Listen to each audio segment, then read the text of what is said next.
What's up, everybody? We're stepping into the box for this week's quick pitch, brought to you by Yellow Ball. Talking about Softball. softball back in the Olympics. Softball coming back to the 2028 LA Olympics. That That's sounds weird. pretty exciting. 2028 sounds weird. Yeah, I know. Sounds like forever away. What is it? 5 5 years away. years? It's going to pass before we know it. In LA, that's going to bring a crowd. And Team USA is going to Yeah, take I mean, Japan down. I'm feeling it. they got to, it's you got a chip on their shoulder. Lost to them last time. Yeah, Got to. Silver's not going to do this time. No, no. Gotta get the gold. Going for gold. Um, yeah, I mean, it's exciting news, right? You get softball back. You bring in other additions like baseball, cricket, flag football, lacrosse, squash. I mean, that's all fine and dandy. Those are cool. But softball's back, like officially back. The last, what were the last Olympics? 2024? 16? No, What? not 2024. What am I talking about? It's not even 2024 yet. Oh my oh, God. oh, I was just doing the simple math, because the Olympics are supposed to be every 4 years, and 4 years from 2028 is 2024. But it's Did they have Olympics in 2020? Yeah. There were did Olympics they? in 2020. Yeah, there was Olympics in 2020, Yeah, but there was no crowds allowed, and they had to wear right. Yeah, masks. yeah, yeah. And at the request of the host nation, aka Japan. Yeah, because those are the 2020 Tokyo Olympics. Japan requested that softball be put into those Olympics, and that is how Team USA ended up with a silver medal in the softball Olympic, in softball for the Olympics for that year. Um, Lost to Team Japan in the championship, Have you ever unfortunately. watched But Team Japan play? I've seen snippets. I know like Team Japan baseball, like from little league all the way up to their men's national team, like they're on a whole nother level as far as being in unison. Oh yeah, yeah. I These players for Team Japan. Ooh, you watch a clip of them. The pitchers like the pitching style for one is different, so it's strange. And then you Yeah, watch, yeah, and it's yeah, yeah. just like I've seen how like it's almost as if they replant yeah, after they push off. I've seen that. And I think I think Japan's pitching style for, I mean, just Japan's pitching style in general, but definitely when you see it in the Olympics, I think that had a significant influence on some of the rule changes for both college and high school in the coming year, yeah. which we'll talk about that stuff in another episode. Um, but yeah, their pitching style is definitely different than what we do here in the US for sure. Would definitely trip me up if I got up to bat and that's what I saw. I'd be very confuzzled. You making up words now. That is definitely a word. All right. well, yeah, so the Olympic Committee um they voted softball back into the Olympics on October 16th of this year. We are obviously a little late to the reporting party on this. But still news that needs to be reported for sure. Uh, I mean, if we take a look back at Olympic softball, like the mid '90s to the early 2000s, that The was the spike. peak. Yeah, that was the peak of Olympic softball, Team USA softball. That was when we had, obviously there was a lot of major growth in the game. You had Jenny Finch, Monica Abbott, and Kat Osterman. They were actually like in the midst of their college careers and playing for Team USA. Um, and it was at that point in time, like softball was so popular, um, with superstars like Jenny Finch, Monica Abbott, and Kat Osterman. Um, we actually got a matchup of Jenny Finch versus a few MLB players in Celebrity All Star Weekend.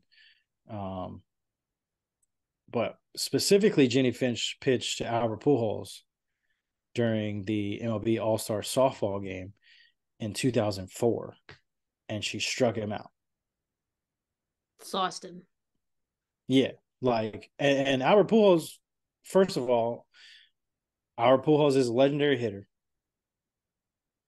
Just he's gonna be a first ballot Hall of Famer for sure. Um, but like Jenny Finch, just like you said, she sauced him up. Like he wasn't even close. He didn't foul a ball off. He was late on everything.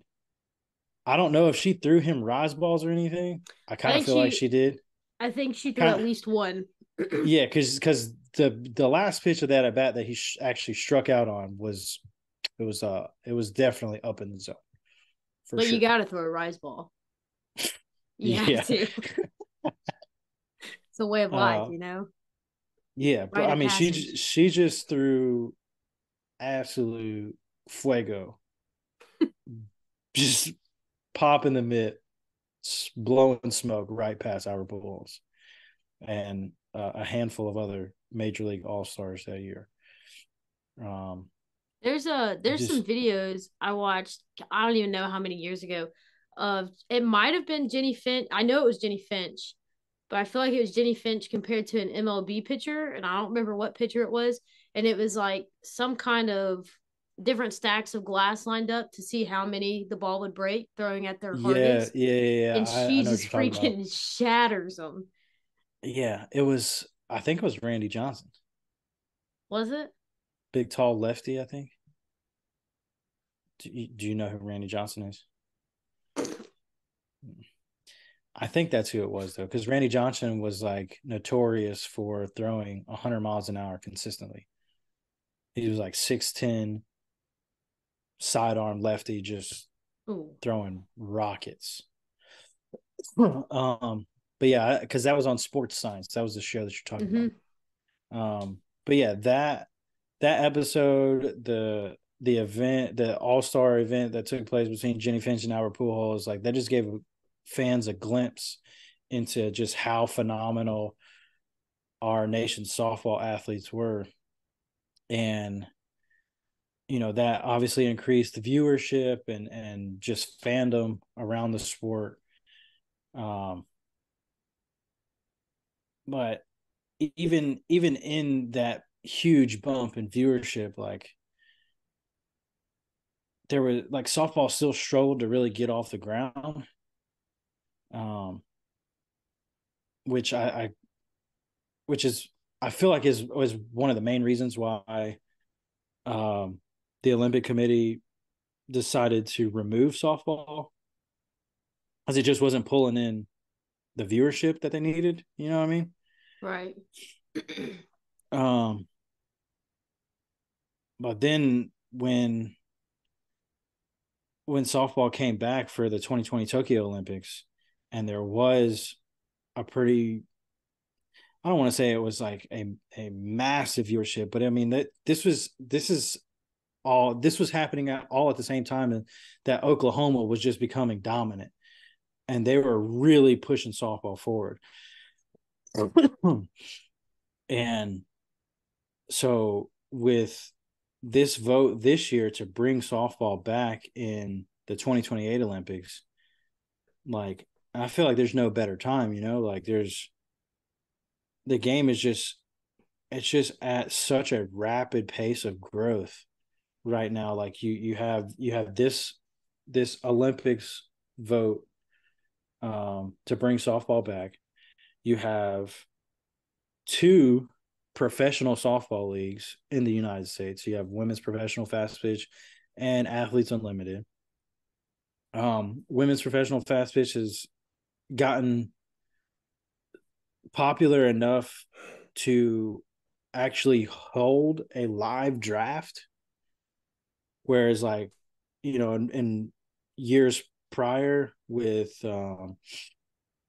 when USSSA was running their own league with the Pride and like Smash It Vipers and then like a couple other teams, you never saw a nationally televised or a live streamed fast pitch draft. Yeah, you never saw that. you have other like collegiate softball leagues popping up in like as part of leagues that were already prestigious collegiate baseball leagues. Again, we'll talk more about that in a future episode. But yeah, I mean, like just an exciting time for softball fans. Yeah, we both just agreed that the late 90s to the early 2000s was a peak time for softball. And if I'm being quite honest, I think it's one of those where it's a climb up and you get to the top and then it's another level. And yeah, I mean right there now it's shooting a to the little top. yeah, there's a little valley in there too Mm-hmm. after 2008, and like where it took a minute for people to start realizing like, one, we have really really good athletes on the softball diamond, but two, like there was a lull in superstars as well. Like back then, you like we mentioned, we had Jenny Finch, Monica Abbott, Kat Osterman. Like those are the three big names. You might could throw Natasha Watley out there too. But now with the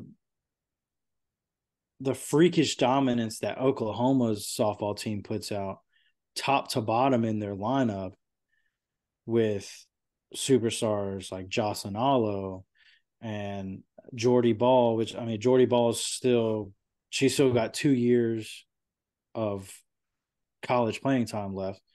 I mean, who else from Oklahoma? You got Jada Coleman, you got Alex Sirocco, who just graduated from there last year and is in Athletes Unlimited. Man, you just got a plethora of players from Oklahoma that have really, that program in general with those players has just pushed the ceiling of softball up so high. And then you throw in like all of the SEC phenoms like Skylar Wallace and Montana Fouts and Kiki Malloy, Charlotte Eccles. I mean, the list could just continue to go on. Aaron Kofel, like you just have all these phenoms in the softball community. Like it's hard not to recognize that from a fan's perspective, from a coach's perspective, from a business man or woman's perspective, and acknowledge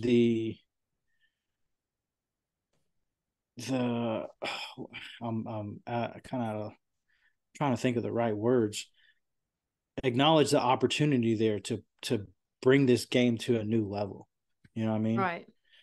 And I think the IOC, which is the International Olympic Committee, they have recognized that, and that's why we see softball coming back to the Olympics. It's like I said, it's just a great time to be a softball fan.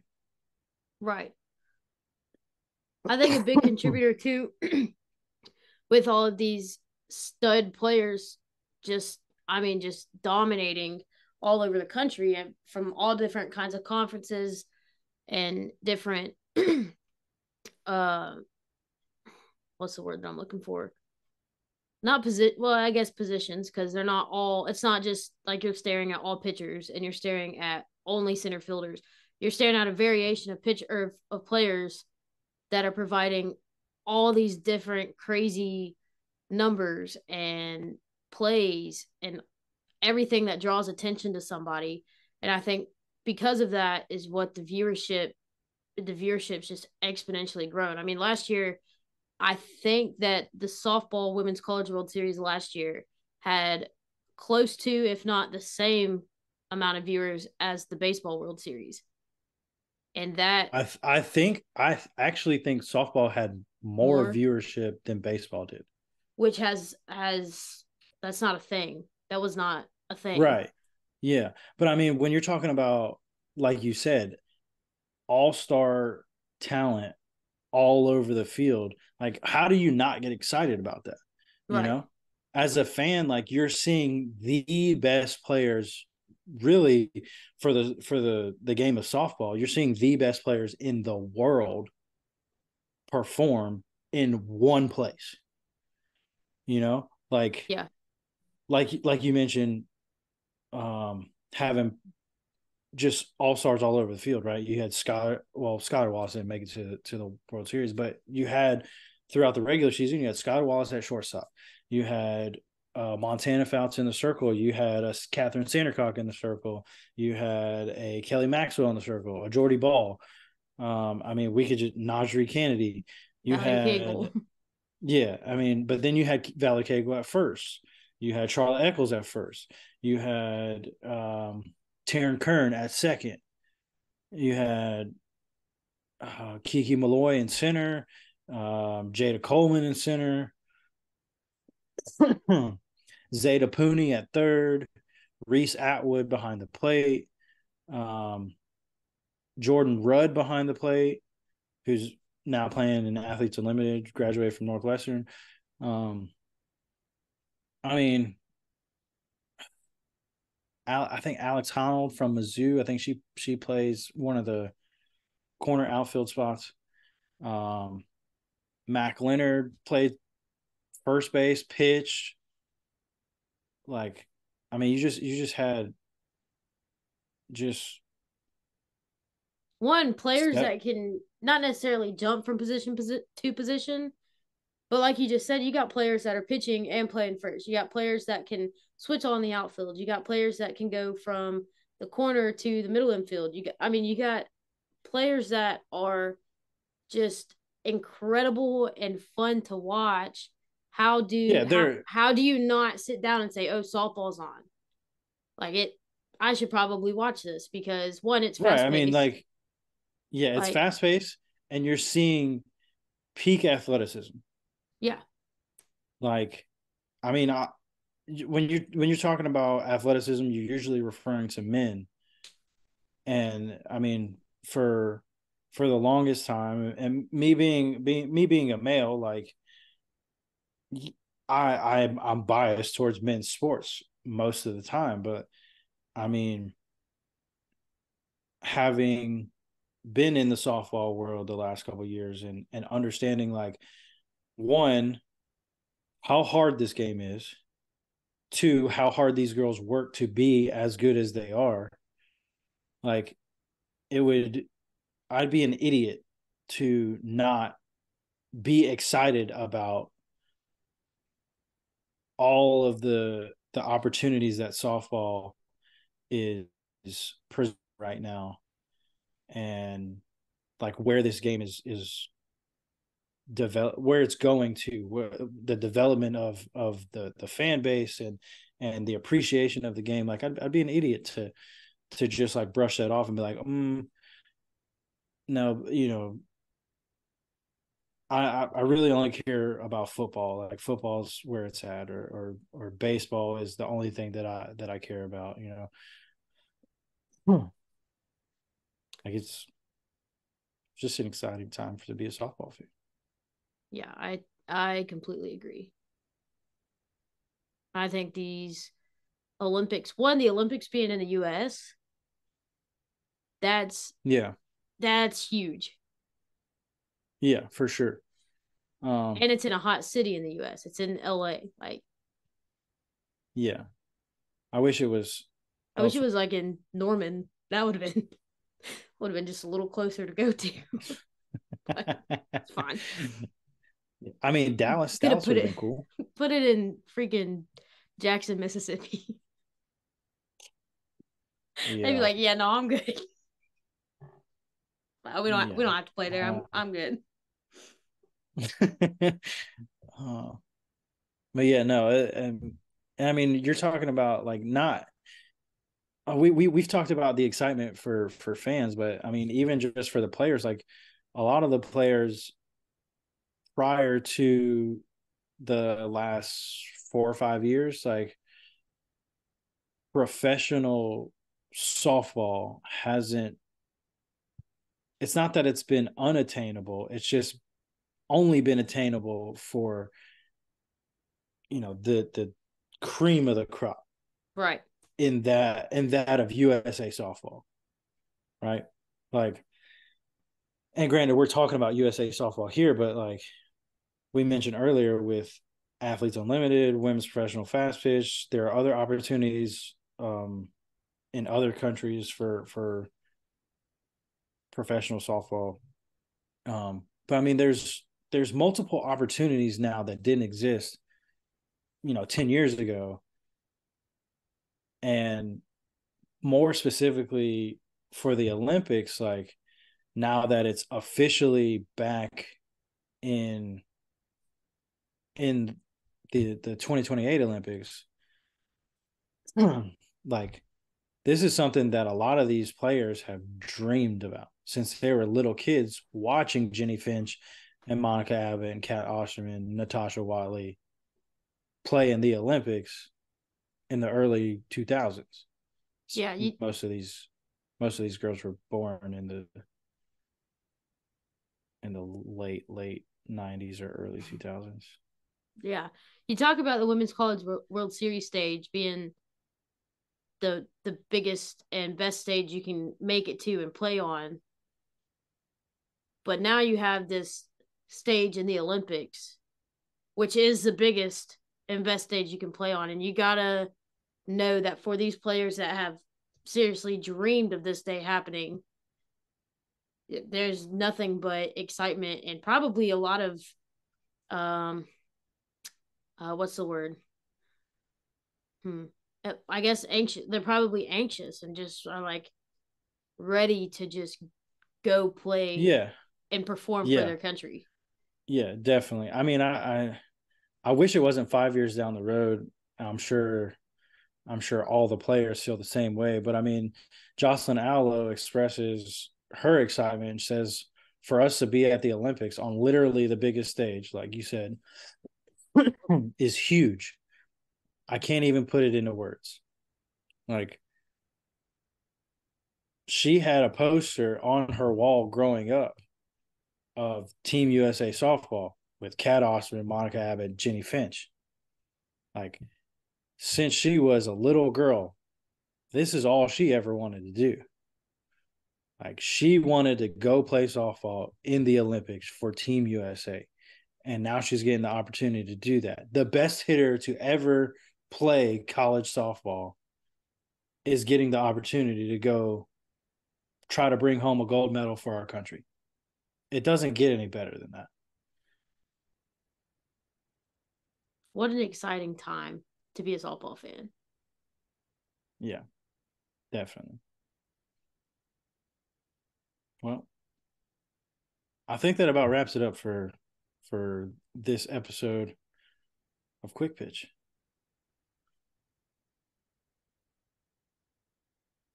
Well, Okay. Yeah. Wouldn't you say, Ashley? What, Yeah. what do you I think want me so. to say? Yeah, that wraps it up, Robbie. Quick pitch All right. is done. It's over.